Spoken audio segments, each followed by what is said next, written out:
Thank you for tuning in to the GSMC Basketball Podcast presented by the GSMC Sports Network. I am your host, Nelson, here in my beautiful home. Finally, we are back and we are going to stay here for good, at least for now, until I go on vacation, if I go on vacation. But regardless, a lot of things happened last night. A lot of things that I'm definitely not pleased to admit, because if you've watched the last segment, that if you watched the last podcast and if you heard the last podcast, you watched the last live, you would know that all my picks are completely wrong from yesterday. So that's always fantastic to hear. But first segment is going to be about the Celtics game, how the Cavs were able to win in a very, very surprising manner. Then in the second segment, we have Shannon Sharpe, and Shaq, who are currently, well, they recently were. They were going at each other. Shannon believes that Shaq is jealous of Jokic for winning 3 MVPs, and Shaq says otherwise. So I'm just going to talk a little bit about that and what I think. And then in the third segment, we're going to talk about the Thunder game, as well as how the Mavericks were able to beat the Thunder surprisingly at home. We also have a fourth segment coming in, so stay tuned for that. I'll reveal that at the end of the third segment. But before I begin, I'd like to remind everybody to please tip and to donate to get your comments recognized, or use the link displayed below the ticker, or the link in the description. The link is gsmcpodcast.net. Really helps the show, makes the show much more interactive between myself and you guys. Once again, the link is gsmcpodcast.net. It is displayed below the ticker on every single show segment. And with that out of the way, we can go right ahead and talk about this Cavs game, well, the Celtics game, Cavs game, whatever you want to call it. And the Cavs, they ended up surprising me by blowing out the Celtics 118-94. If you guys watched the last podcast that I did, then you guys would remember that I said that I don't see the Cavs winning in Boston, and I don't see the Boston Celtics losing to this Cavs team. And yet here we are. It's like every single time that I say that a team won't lose, every single time that I think a team is going to win, they end up letting me down. And every single time, like, I don't know what it is. I really don't know why it is that way. I really don't, because like this has happened, like, at least for me, it's happened so many times, and I'm like I'm a false prophet at this point. So if you guys want to place your bets, honestly, just pick the team that I don't pick at this rate, because it seems like I've just been completely wrong every single time. But to be fair, nobody really expected a huge blowout win like this on the Celtics. Like, I'm not saying that this Cavs team is bad to where like they can't beat the Celtics, but to blow them out like this at home in a playoff game, it was very, very shocking nonetheless. And the team played a lot better than they did previously. Up until garbage time, the Cavs were shooting around like 50% from 3 as a team. And this was the exact same story from the last series. This was the exact same story. The Miami Heat, when they were going up against the Boston Celtics in the previous round, the Celtics, they won game 1, and then they went into game 2. I think they go into like home games thinking immediately that they're going to win. Like, without a doubt that they're going to win. And it's like, I feel like they ease up a little bit. That's sort of what it feels like with this team. And they eased up, and once game 2 happened, the Miami Heat shot a historic percentage from 3, and the entire team shot over 50% from 3. And I mean, they didn't end up winning the series because that was just like the one good game that they had and the one good game that they needed. But it was shocking nonetheless. And the same story is happening in this series. The Cavs, the Celtics, they're going into game 2 thinking that they're the top, thinking that they're the best, thinking that no one can compete with them. and then all of a sudden the Cavs shoot 50% from three, and it's these same historic performances and super efficient shooting that causes them to lose. And if it takes this much shooting, like this efficient shooting, just to beat them, then I mean they are really a very difficult team to beat, because the losses that they've had, the team had to shoot a historic percent from the 3-point line, and that's not always going to happen. Now, the Celtics, their team, they've proven that they live and they die by the three. And tonight, the three-pointer for them just wasn't falling. They shot 8 for 35 from three. And just looking at the box scores of this game, Tatum had 25 points, 7 of 17. Jaylen Brown had 19 points, 7 of 17. Picard had 13 points, 6 for 10. Derek White was 3 for 11 from the field. And Drew Holiday only had 4 points in this game. I don't understand what's wrong with him in the postseason, but he underperforms dramatically in these postseasons. And this isn't the first time that he's done this, obviously. It happens all the time. And I'm just looking at the box scores still. For the Cavs side, on the box scores, Donovan Mitchell ended the game with 29, 8, and 7. And shot 10 for 19 from the field. Karis LeVert had 21 points, 9 for 17 from the field. Evan Mobley, 21 points, 9 for 15 from the field, and also 10 rebounds coming in from Evan Mobley. Darius Garland, 5 of 8 from the field for 14 points. Okaro, 5 for 6 from the field, 12 points. Max Strus, 5 of 10 from the field, 12 points. Everybody, like I said, everybody shot very, very efficiently in this game. On top of that, they also were able to hit more three-pointers than the Boston Celtics, which ultimately gave them the fighting chance that they needed to come out and win in this game. And,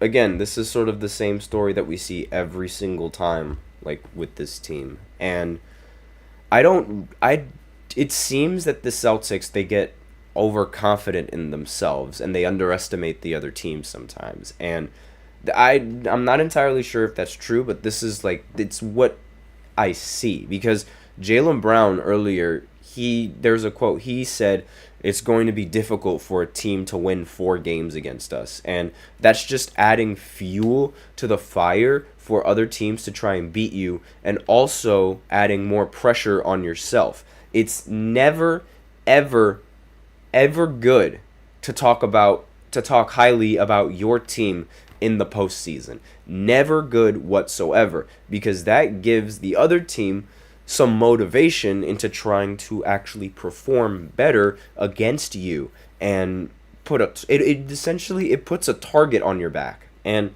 that's something that you don't want to do in the postseason when you're already under so much pressure to perform. You're just adding more pressure on yourself. And whenever NBA players, whenever they take things personally and whenever they get angry, there's much more of a chance that they'll go off and prove you wrong, as opposed to just taking it, if that makes sense. Because, again, you're just putting a target on your back by saying that. And Jaylen Brown, he always opens his mouth with this team, and he's ridiculously overconfident, and I don't understand why. In an interview, he said that by the time he turned, in 5 years from the age that he was, he would end up having 5 championships. And guess how many championships he has? 0. He overestimates himself, and his overconfidence is ultimately the downfall of this team. So I did have some notes for this game, and Evan Mobley, he opened up with probably one of the best quarters of his entire playoff career. So the next move was to bench him for some reason, and Donovan Mitchell at the same time, and put Marcus Morris at center. I don't understand what the Cavs were doing, but regardless, it worked. But that was crazy. He opened up the first quarter, and then they decided to take him out. And I'm like, why would you take him out? He was balling. Why would you? What is wrong with you? And it's little mistakes like this that could have costed the Cavs the win, but lucky for them, the Celtics, they ended up blowing this game. Like, this was more of a Celtics choke rather than a Cavs win, because I'm sorry, but whenever you whenever you shoot that well from 3 in a playoff game, it could be considered a little bit fluky, because again, you're not going to shoot like that every single time down the stretch. And again, it could be considered fluky with depending on what perspective you look at. But we have to see how the playoffs go along to sort of like determine whether or not if it was fluky. Like, if the Celtics win in 5 now, then that game was 100% fluky. But if the Celtics don't win in 5, then you can't really say that game was fluky. Next note is, so the second half was completely different. Like, Bricker's staff completely adjusted and staggered the Mitchell/Mobley minutes, and it worked. He also put Tristan Thompson at center instead of Morris. Mitchell and Mobley's minutes, they were both dominant, and the team, as I said before, they shot 50% from 3, and it's understandable it's unsustainable for Cleveland. But I wouldn't really expect Boston to like have that many turnovers, and I wouldn't expect Boston to shoot this badly from the 3 either in every single game. And let's see. So this might be the first time in the postseason that there were 6 Cavs players that had really good, outstanding performances offensively. Because if you remember the previous few years that the Cavs have been in the playoffs, it's always been LeBron. Like, LeBron or Kyrie or Kevin Love would fill up the box, would have the outstanding performances. It wouldn't be like a big team effort, more so than it would be a LeBron effort. And because of that, there weren't that many players on the team that were really playing up to par offensively compared to LeBron James in those series, like in those past series before when the Cavs were in the playoffs with LeBron James. And obviously, like, you know, the biggest difference, like the big differentiating factor of this game was the 3-point percentage difference between the Celtics and the Cavs. Because, like, again, like I said, not the first time that they lost to a team after they shot 50% from the field, well, from the 3, and had a very, very good performance. So that's basically what it's been like for the Celtics. So now they're gonna have to go into game 3 and 4 in Cleveland, adding more pressure onto them and just and giving Cleveland more advantages to sort of go up in the series and more chances to go up in the series. And it, again, like, this Celtics team, it's like they're very arrogant and I don't understand like how they do this to themselves every single time. It was like watching Dallas it's like watching Dallas in the postseason. Whatever can go wrong will go wrong for this team. But that's basically all I have for this segment, and with that, we are out of time. So now I will go ahead and go into the second segment, where I talk about Shannon and Shaq's beef, because they exchanged quotes with each other. Shaq commented something huge on IG in response to Shannon and his comments, but I'll basically explain that in the second segment, so be sure to stay tuned after this short break. I feel like I'm losing my mind. Is everybody in the world blind? Please, Lord, give me a sign, a sign. I feel like I'm losing my mind. Is everybody in the world blind? Please, Lord, give me a sign, a sign. I wanna be the greatest. Everybody on the fake shit. I look around and feel like everybody is the fakest. I make this every day and I'm impatient, hoping one day I blow up from the basement. Statement, the top is so vacant. I don't hear shit that I think is amazing. Waiting for my day when I'm playing sold out shows for 1,000 faces. Hey, give me that crown, get in my way and to be put down. It ain't your place, all this my town. If I want that shit, then I'll get it right now. I'm losing it, the noose it fits, some losing shit, a stupid myth. You choose to live or choose to dip, you choose to fight or lose your grip and lose a gift. Oh, I feel like I'm losing my mind. Is everybody in the world blind? Please, Lord, give me a sign, a sign. I feel like I'm losing my mind. Is everybody in the world blind?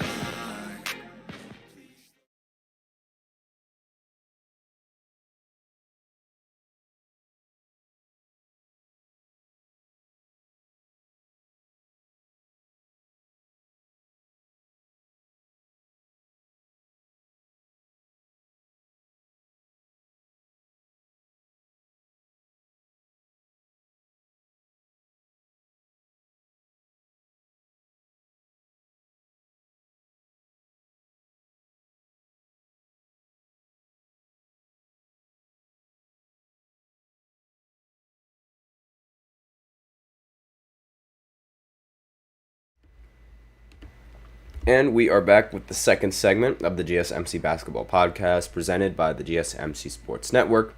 And in this second segment, we are going to be talking about what Shannon had to say about Shaq and what Shaq has to respond, judging about Jokic's MVP. This is going to be because this sort of started with Shaq's comments about the MVP and what he believes. So, before I begin, I'd like to remind everybody to please go ahead and use the link in the description or the link displayed below the ticker on every show segment to get your comments recognized. Once again, the link is gsmcpodcast.net.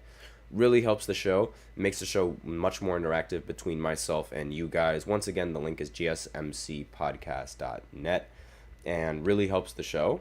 So, with that out of the way, let's go right ahead and talk about Shannon and Shaq and exactly what they have to say. So, a little bit of backstory. Shaq told Jokic to his face that he did not deserve the MVP. Well, not really to his face, but like in an interview. He thought Shai should have had the MVP in this game. Well, that's what Shaq said. And Shannon had some comments to say about Shaq. But before I tell you exactly what those comments are, here's a little bit of... If you guys don't know, Shaq, he talks down on a lot of centers in the NBA. A lot of centers feel his wrath. And so, for example, Rudy Gobert. He cannot stand Rudy Gobert or how much money he's making in the NBA. Or how many Defensive Player of the Year awards that he's winning.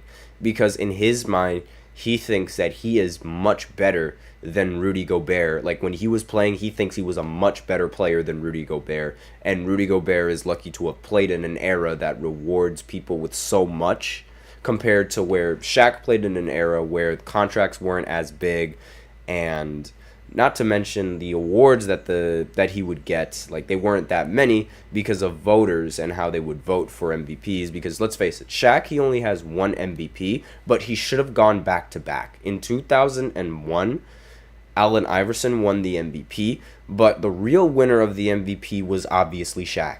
Like, Shaq was obviously the most valuable player for the Lakers. I know they had Kobe Bryant, and he was phenomenal that year as well. But this is Shaq. That Lakers team would not be a dynasty without Shaq. And Shaq's advanced numbers completely destroyed AI's numbers. And the real reason, well, one of the biggest reasons why Allen Iverson's MVP is so respected is because he was a very short player who took a lot of bad shots, was flashy, and was leading a team single-handedly to success. And that was the sort of deciding factor on who was going to get the MVP in the voting.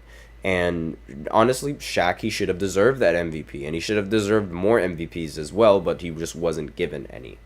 And it would seem as if that the only center or the only big man that Shaq doesn't talk down upon is Giannis. And I feel like that is because Giannis reminds him so much of himself because, like, of dominance. I mean, he praises Giannis because of how dominant Giannis is in the paint and how he plays, because this is, like, exactly what Shaq would do on the court. He would just use his size to dominate and score with ease, similar to how Giannis is doing it. One time, Shaq was asked what would happen if you were playing in the league right now, and he said, "I'm already playing in the league." Giannis Antetokounmpo. Like, getting that much praise from Shaq as a big man is almost unheard of.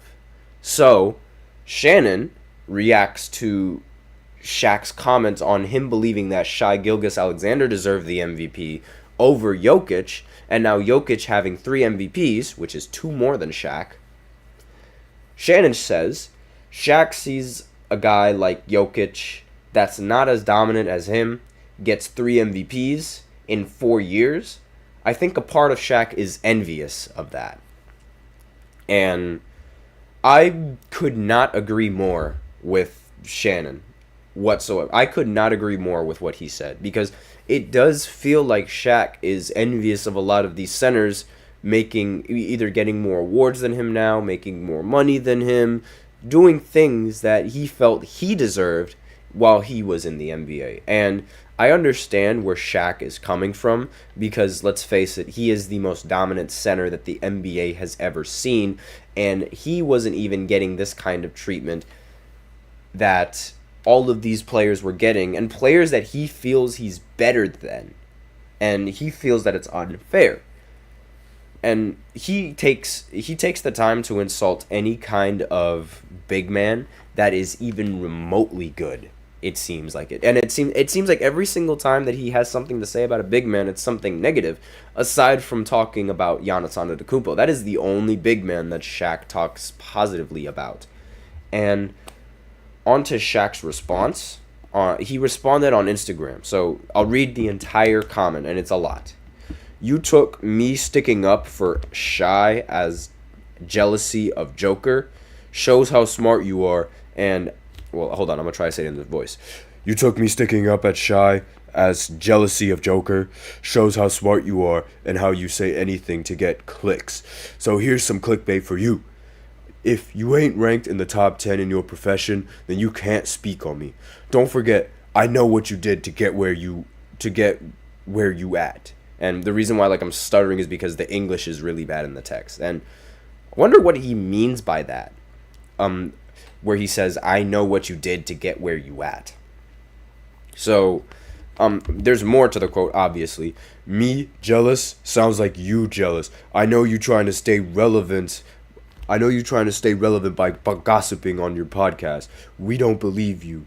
You need more people in and a case you forgot. 4 rings, 3 finals MVP, top 50 and top 75. Google me." Literally Shaq's go-to. 4 rings, 3 finals MVPs. That's his favorite line. "And to be quite frank, all this new success you got, you still under me. You don't know my work ethic. But according I work less than you, but I'm worth more than you. Make it make sense. Love you too. If you need help making money, it's better ways than gossiping. I'm too old for this shit. Love." Oh, excuse me. Pardon me for the harsh language. It was the quote and I was just reading. I apologize.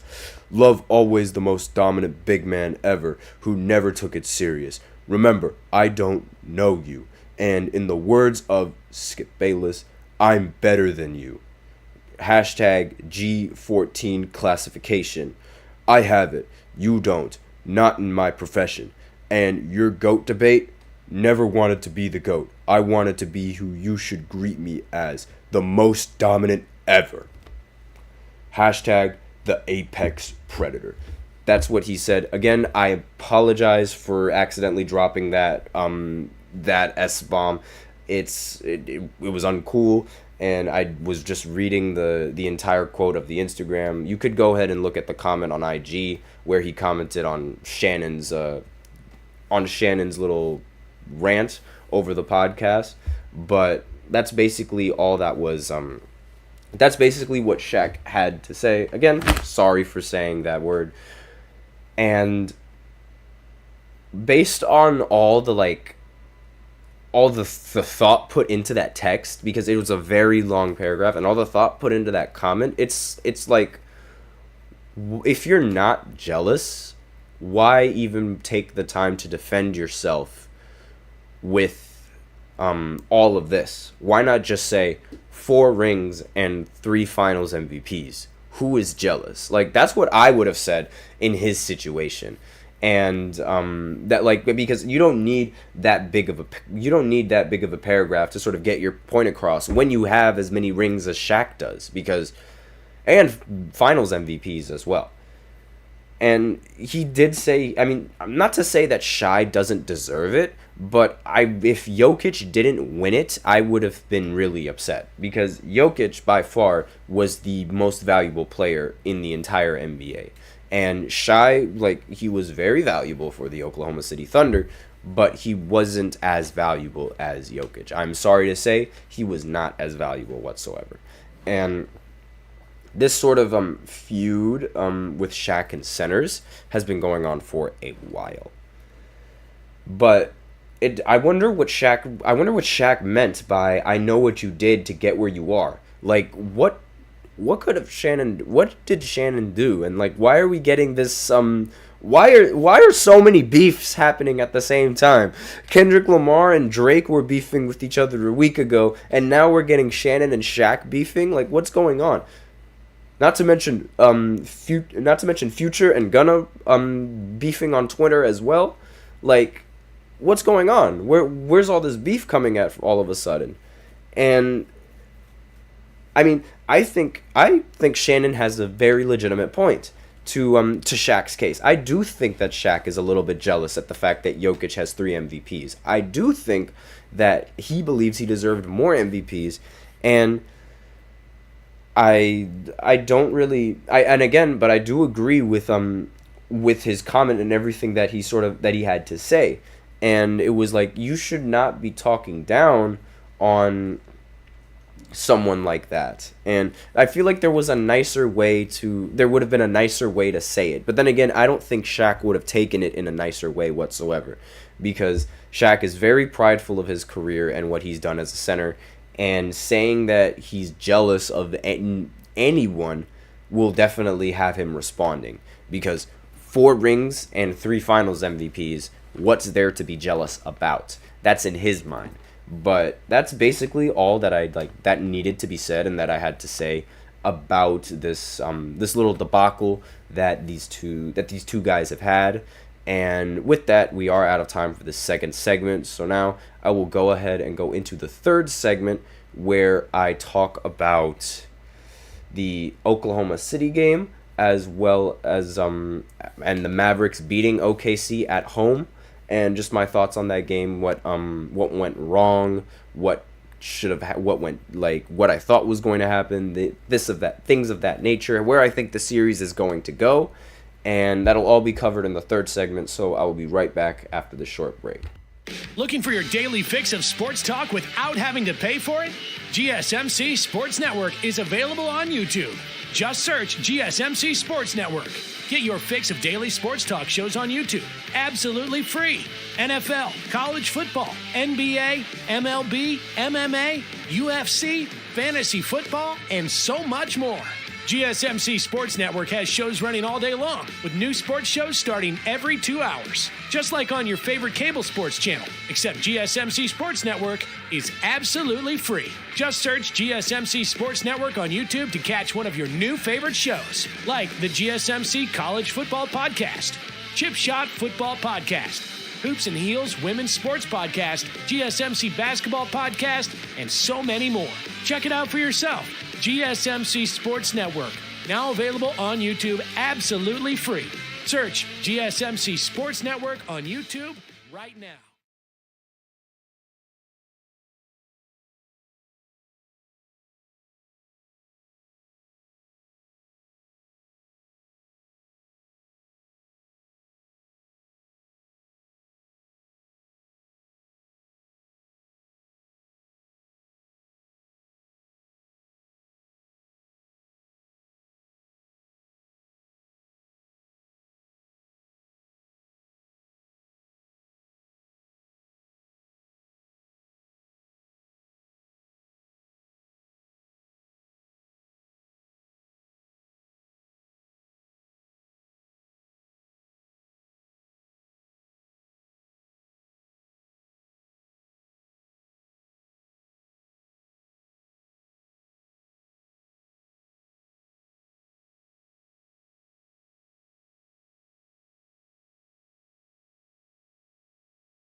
And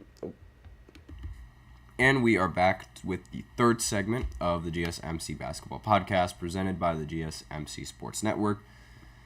And in this third segment, we are going to be talking about the Mavericks tying the series in Oklahoma, and basically like just my thoughts on the game and what I think happened, what went down.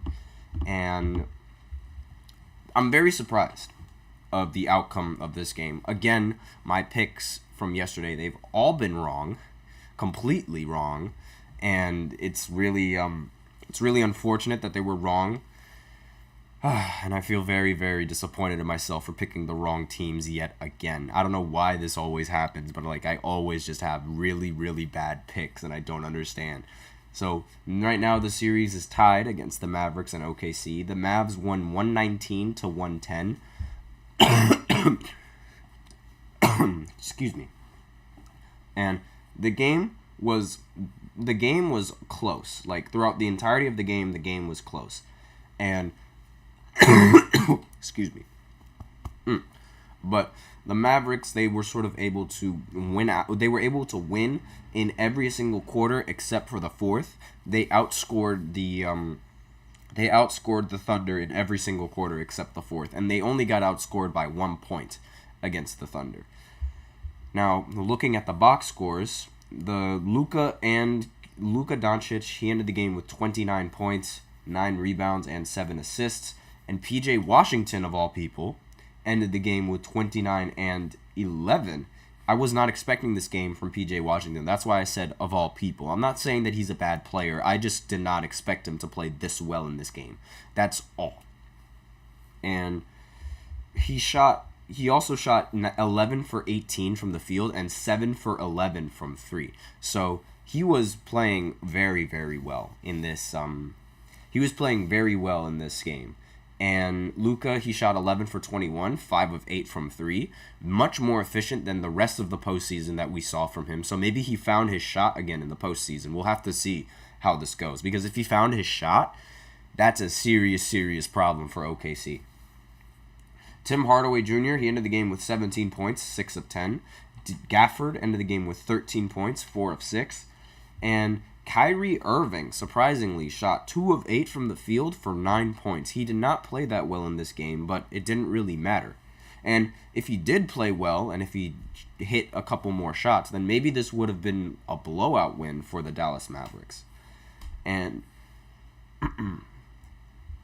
Derrick Jones Jr., he ended the game 3 of 12 from the field for 9 points. And Derek Lively ended the game 1 for 7 from the field with 2 points,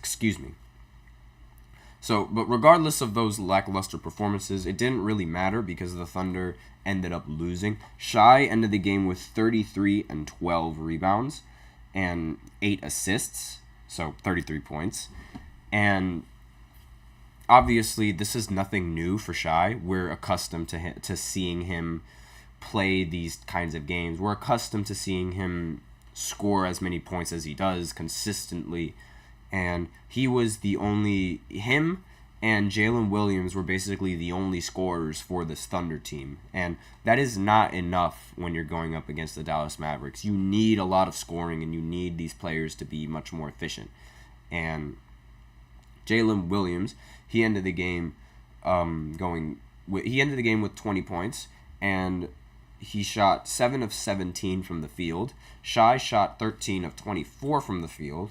And the rest of the players on the Thunder, they all made exactly 3 shots. And that's you need a lot more production coming in from the rest of these players, and you need them to hit more shots much more efficiently rather than just having one player do all of the work. Because you're not going to win the playoffs by having one player do all of the work. There are very few people and very few teams that have gotten away with that. And so, just looking at the rest of the box scores, Aaron Wiggins 3 of 6, Lou Dort 3 of 8, Jalen Williams 3 for 6, and I don't mention this guy whatsoever, but Giddey 3 for 6 as well, 8 points. And I do have some notes on this game. So the big question that I have was, is Luka's shot back? Like, did he finally find his shot? Because if he found his shooting touch, that's a very, very big problem for the Thunder and something that they're going to have to look into the future and try to stop. And when Luka is on fire, it's very, very difficult for the team to lose. And especially when he plays like as good as we're used to seeing him play. I mean, 29 points, 10 rebounds, and 7 assists is almost average is an average Luka Doncic performance. So imagine if he has a good game where it's like he drops 40 on the Thunder. What are they gonna do then? And just looking at the rest of the notes that I had, I don't mention him often, but I sort of have to for this note. But Giddey, and the reason why I don't mention him is because of his little situation that he had off the court. I do not agree with it whatsoever. I'm not going to talk about it either. He was minus 20 tonight in the plus minus. The Mavs were able to find runs every single time he was on the court, and that's really, really bad. Where it's like you have a box plus minus of minus 20. That cannot happen, and it's really the Thunder, they might have to look into adjusting his minutes and maybe play him a little bit less, because it's a very odd coincidence that once he stepped on the court, every single time the Mavericks would go on runs. It just didn't make sense. So it was a big game for Shai, but OKC couldn't keep up with Dallas's offense tonight, and that's really the big difference maker coming in from here. So, and another big difference is the three-pointers. So Dallas shot 18 for 37 from 3, while the Thunder shot 10 for 30 from 3. And obviously, with all those three-pointers made, it's very, very difficult to come back. And that's honestly what's going to make this series difficult for OKC, being able to keep up with three-point barrages, because Shai is, for as talented as he is not known for his three-point shot. He is much more well known for his effective mid-range pull-up and his footwork, his floaters, everything else he's known for, because that's what Shai does. And his field goal percentage from the mid-range and how well he shoots from there is nothing to laugh at either. Like, it 100% works for him. And really, like, that's both seen as like really good, like being able to hit the mid-range and all those kinds of shots efficiently, but it's also seen as really bad, because what if you miss those mid-ranges? And with the amount of three-pointers that he doesn't take, it would seem like it would hurt the team a little bit more, because imagine, let's just say theoretically, both teams were on fire. Neither of the teams could miss a shot. Like, none of the teams could miss a shot. Like, in your head, imagine none of the teams can miss a shot. Shai gets his mid-range buckets, but then the Mavericks respond with three-pointers. And then Shai keeps responding with mid-ranges, because that's what he does. And then they respond with threes, wash, rinse, repeat. Obviously, the Mavericks are going to come out on top because they are scoring more points by taking more three-pointers. Meanwhile, Shai is busy taking the mid-ranges, which is not really giving them the edge that they need to make comebacks or to keep the game rather close. Like, again, it's just hypothetical that both teams don't miss, because, like, that's just never going to happen, to the point where that's literally never going to happen, that where both teams don't end up missing, because that's like, it's a really difficult task, especially in the postseason. So it was all hypothetical on whether or not they would, hit every shot, or whether they don't hit every shot. And again, like, if you just do the math, like, it's clear that the Mavericks would eventually come out on top, because again, both sides, they don't miss. One side is taking 2-pointers, one side is taking threes. Do the math.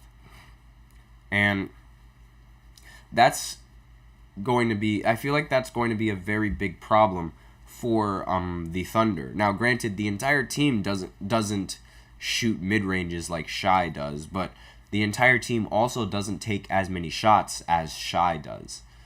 So two little factors that should be thought about when looking at this game. And again, like, I thoroughly did not expect the results of this game. I thought that the Thunder were going to go up 2-0 in this series, but turns out now the series is both tied. They're stuck in that similar situation with the Boston Celtics, where now they're tied and they have to go and play 2 away games and expect to, like, maybe win out those away games, because if they don't win those away games, then they're putting themselves in a 3-1 hole. And 3-1 is a very, very difficult deficit to come back from. I know it's been done before, but you do not want to put your team in a 3-1 disadvantage, like, at all. So this is not really, the direction that this is going is not really good, and it could spell bad news for both teams involved, both the Thunder and the Boston Celtics. And with that in mind, it's like they just let themselves fall victim to this trap. Like, you absolutely have to win the home games that you have. You absolutely have to win the home games that you have, and not let the away team gain any kind of advantage in the postseason. Because the minute they gain some kind of advantage, it's over.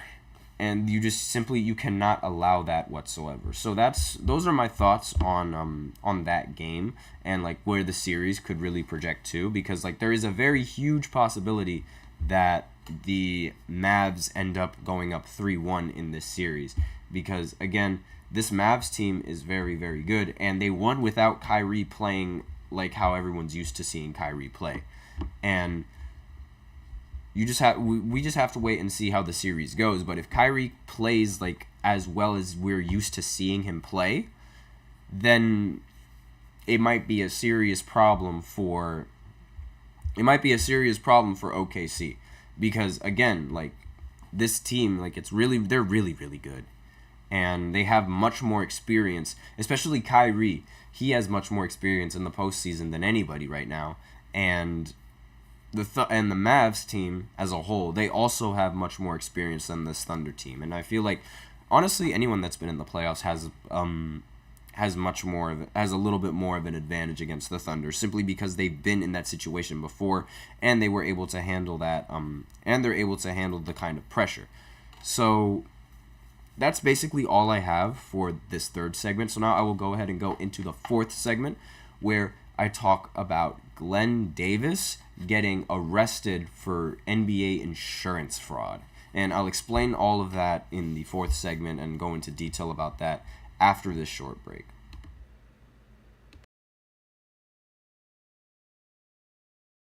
For the best and latest podcasts available anywhere, go to the podcast app on your cell phone and type in GSMC to access free content-rich podcasts on health and wellness, book reviews, sports, entertainment, relationships, social media, movies, technology, finance, and even weird news. Subscribe and download the GSMC Podcast Network's family of shows, available everywhere podcasts are found.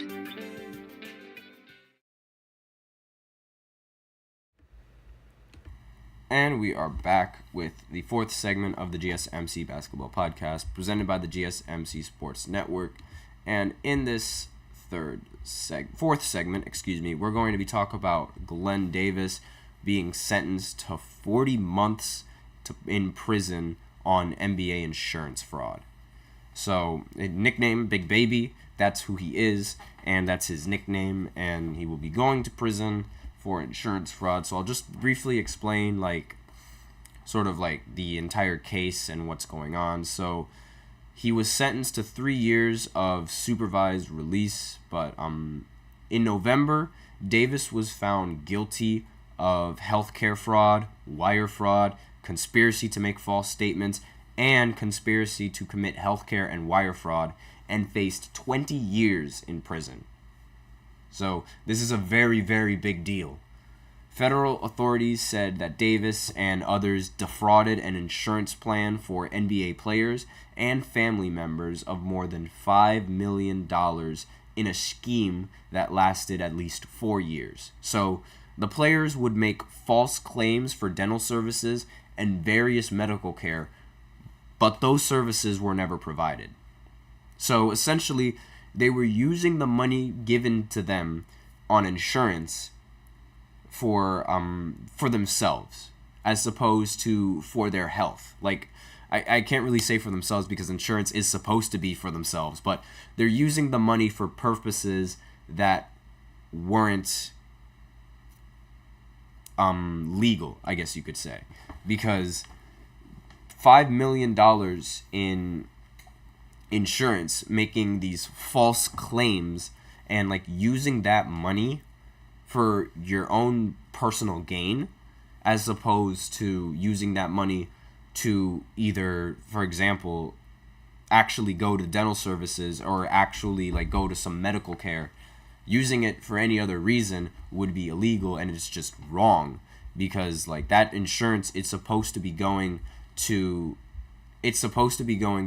this and that, but instead it's going towards this, and that's something that's obviously like, it's bad in terms when you're looking at the law. So Davis, he submitted a total of $132,000 worth of claims, including saying he got $27,200 worth of dental work at Beverly Hills dental office on October 2nd, 2018. Authorities said that he was actually in Las Vegas at the time and flew to Paris that same day, using the geolocation data from his cell phone to prove it. So he was one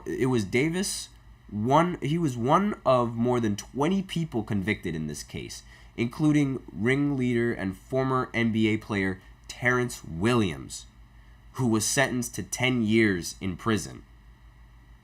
So this is a widespread thing that a lot of these people are doing. Another NBA player, Will Bynum, received an 18-month prison sentence last month for making false statements to the NBA player's health and welfare benefit plan, and was ordered to pay nearly $183,000 in restitution. And Davis spent his last 8 seasons in the NBA playing for the Boston Celtics, the Orlando Magic, the Clippers, and was a member of the 2008 championship team for the Celtics. And just listening to all of these NBA players do this kind of thing, it's like, it really just, it makes my head ache, because they make so much money in the NBA, and here they go ruining their careers by something as little as this and as petty as this. Because as an NBA player, $183,000 it might be a lot, like, for us, but that's like a lot of these NBA players, like, they're good for that kind of money. It's like, it's not really that much, especially if you're one of those players that has a super huge contract, but it's not really that much when you look at the rest of the money that these guys are making. Because like on rookie deals, like the average rookie deal is like $6 million, $7 million, something on that nature. So having $7 million compared to, you know, needing $183,000 or like $27,000, that's nothing. Like, that's pocket change to all of these NBA players. And it's like, they would rather do this and lie to gain money than to invest their money in other companies and this and that and the other, and find other ways to make money. And it's just, they ruin their careers and they ruin their reputation for this, like, for something so meaningless.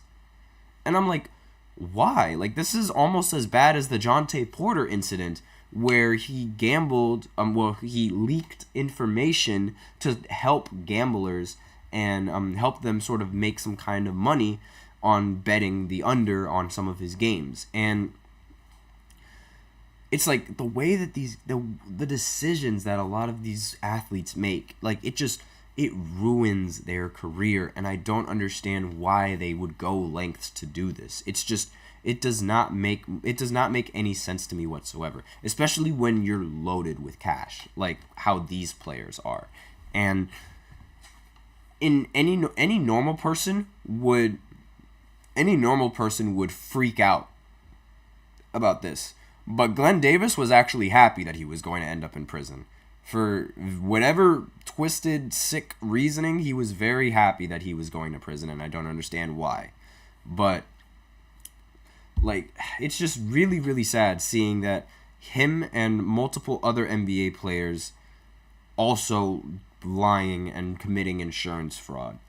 Like, that's just it's gross. It's despicable, in my opinion, because there's no way that you have so much money on NBA contracts and all of this that you cannot even, like, that you can't support yourself to the point where it's like you need to take money. Like, this operation, like, as I said previously, it's been going on for 4 years, and he was able to steal $5 million from them.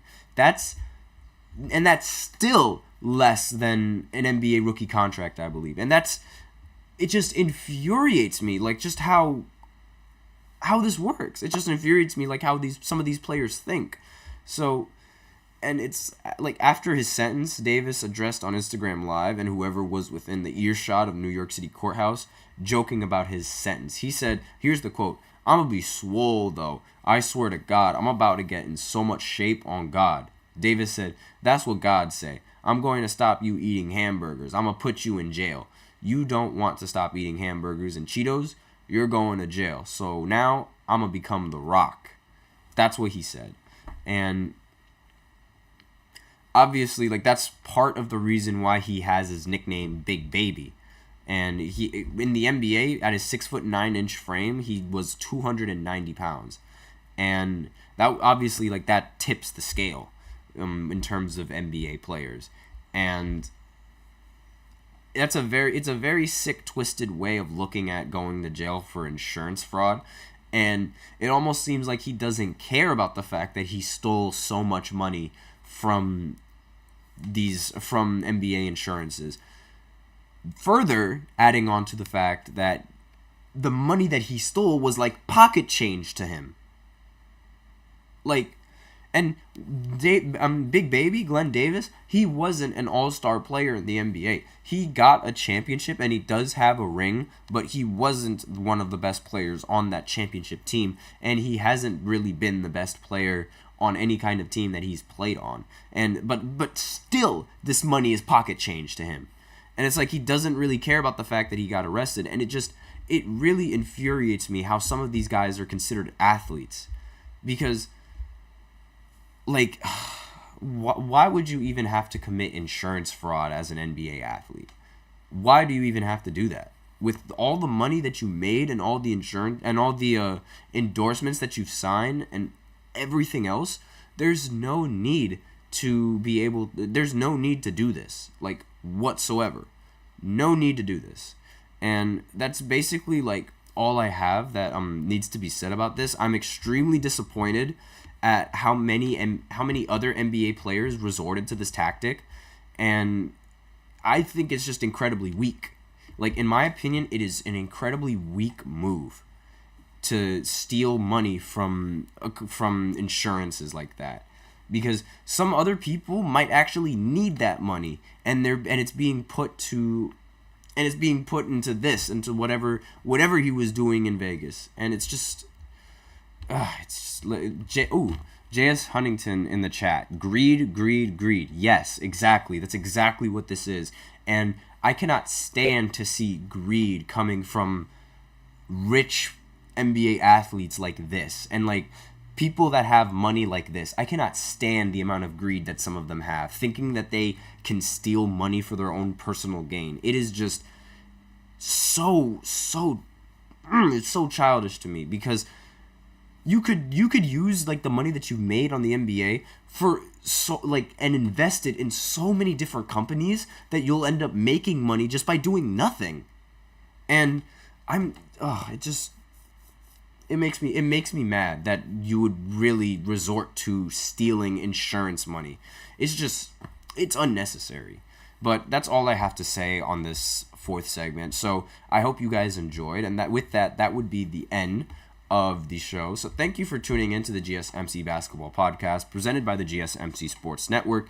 Your support means a lot to us, so please remember to subscribe to the show and leave a positive review. It really does make a difference. We also invite you to follow us on Facebook, Twitter, TikTok, and Instagram for more content and updates. And as usual, please remember to use the link in the description to get your comments recognized, or the link displayed below the ticker on every single show segment. That is GSMCpodcast.net. Really helps the show, makes the show much more interactive between myself and you guys. And with that, that is the end of the show. Be sure to tune in to next week on Monday at 12:30 Eastern Time to catch up on what's next in the show and what I have to say about NBA basketball. The show starts at 12:30 every single day, Monday through Friday. So I will see you guys next week. Thank you guys so much for tuning in. I am your host, Nelson, and as always, take care.